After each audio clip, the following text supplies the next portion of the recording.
Hey guys, welcome to Lonnie's Garage.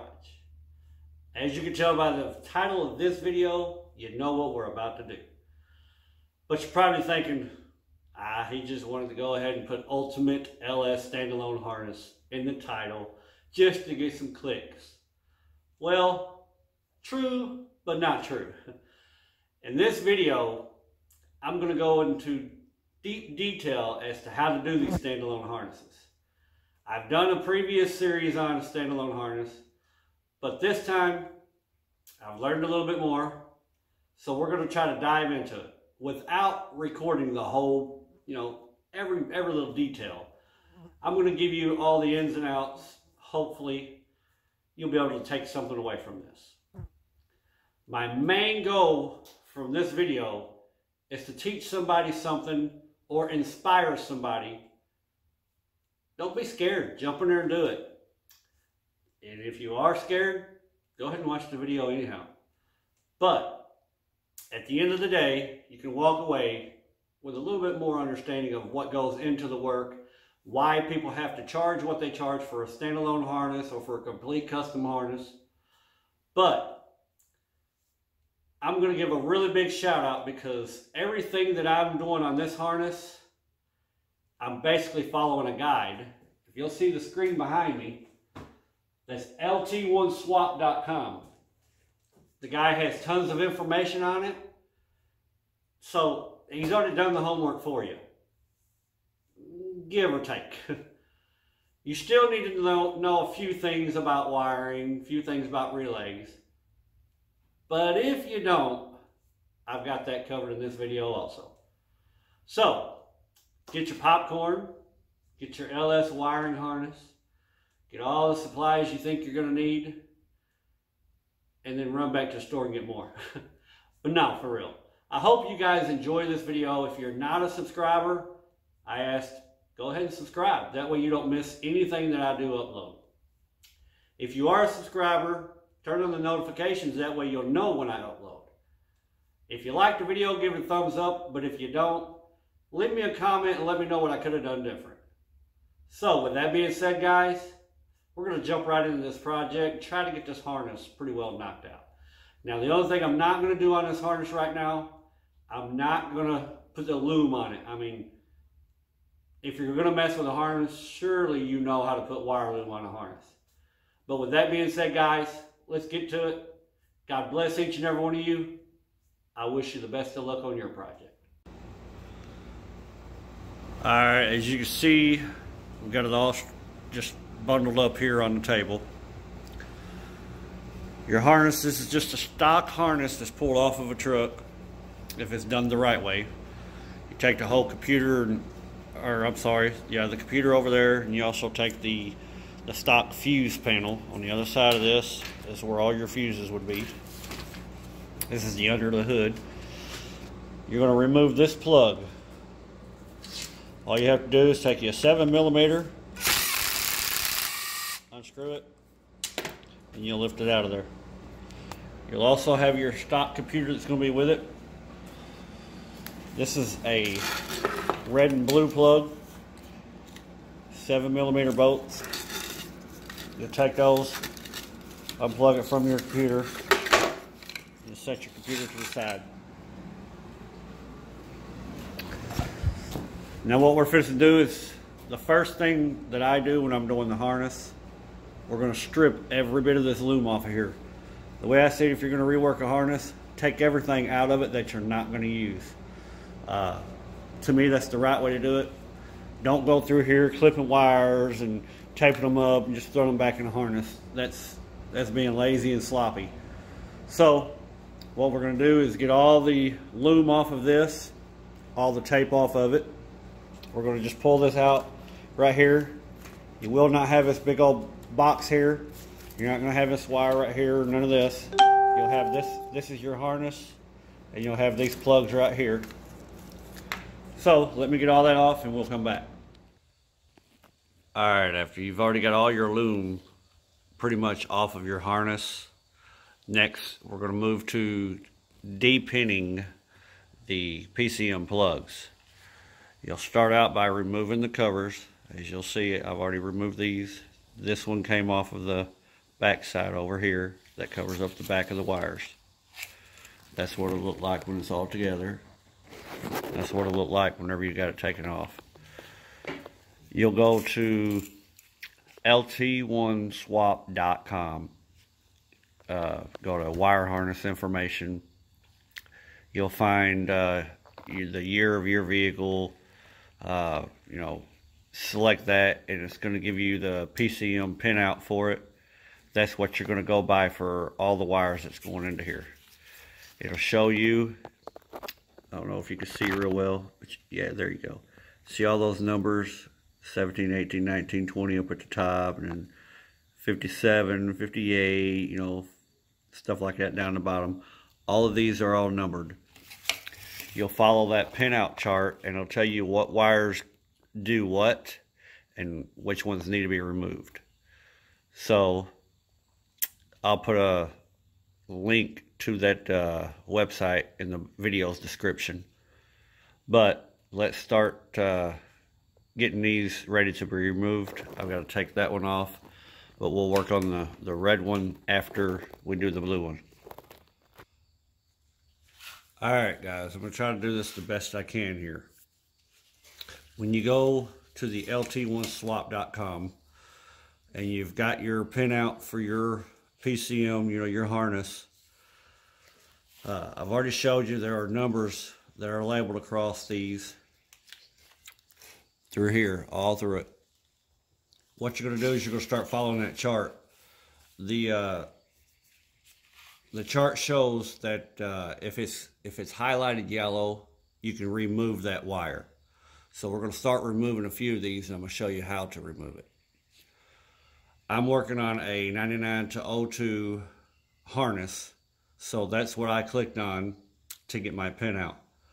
Alright, it tells me I'm working on the blue connector first, and it tells me that I need to remove pin 13, which is requested for torque signal, so it says we don't need that.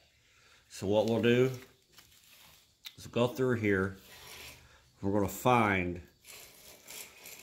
you can see that, pin 13. I'll point it out for you real quick. Right here. Alright, there's not one in there, so that means I don't have to remove it. It's already gone. So you'll go down to the list and you'll find the next one that needs to be removed. It says pin 23 is a sensor ground for the EGR.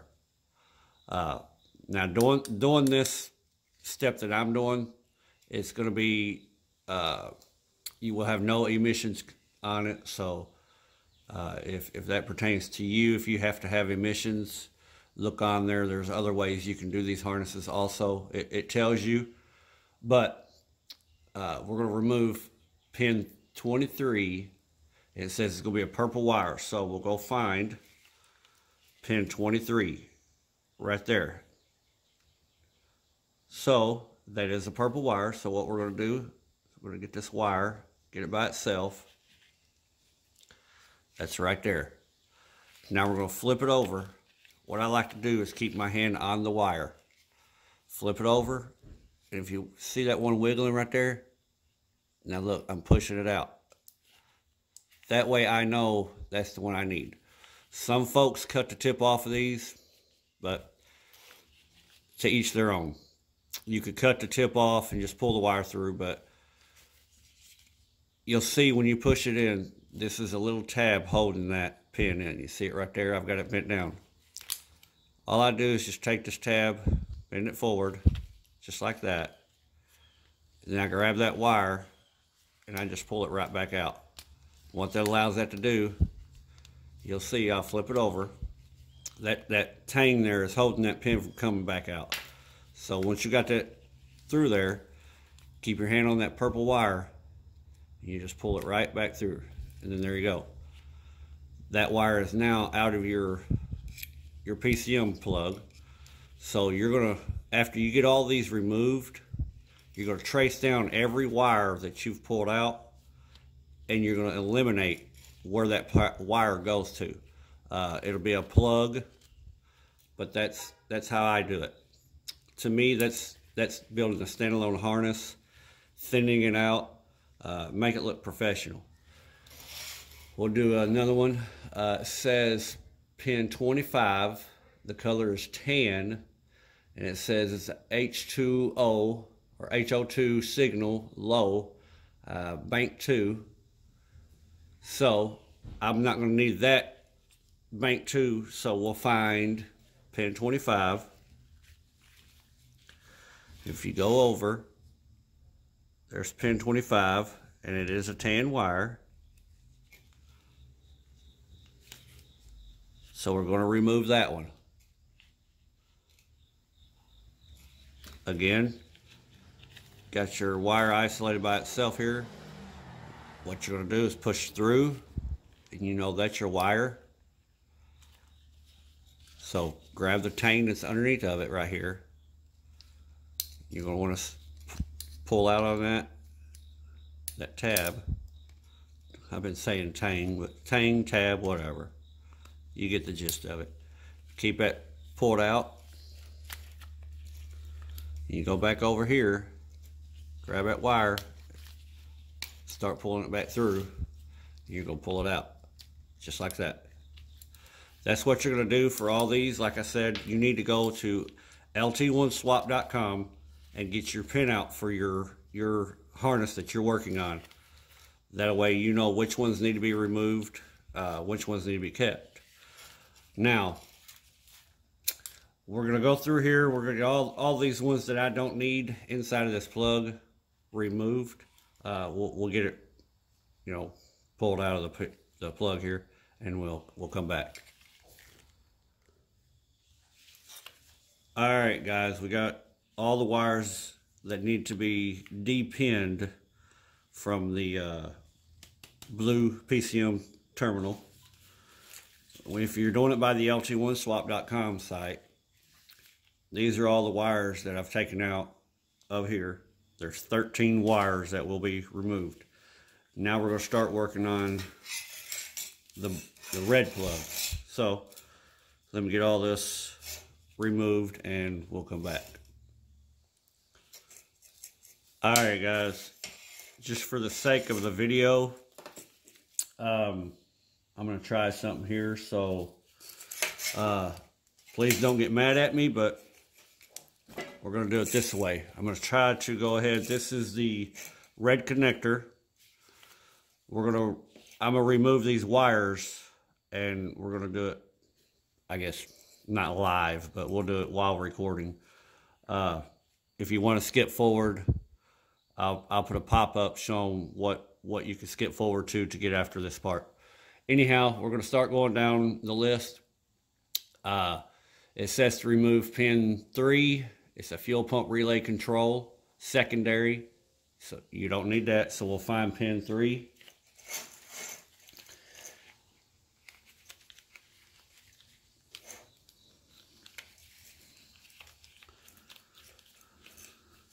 All these wires are bunched up, so anyhow, there's pin 3. It's a brown wire, or tan wire, I'm sorry. And it says it's tan wire, so we're going to remove that one right there. You can also, there's another way you can do this too. You can just kind of bend that tab forward a little bit and then push it back a tad and pull it right through. It's a little bit quicker doing it that way. So we'll remove that one. Next is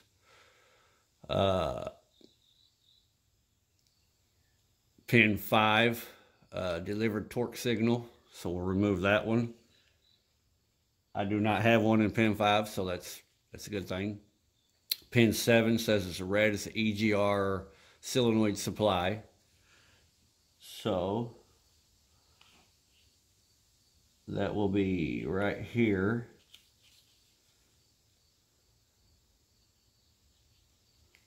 Let me see. Let me get these wires. It says it's a red wire. So right here, we'll take this one, push it through, bend it forward just a tad, pull it out. Next is pin 11.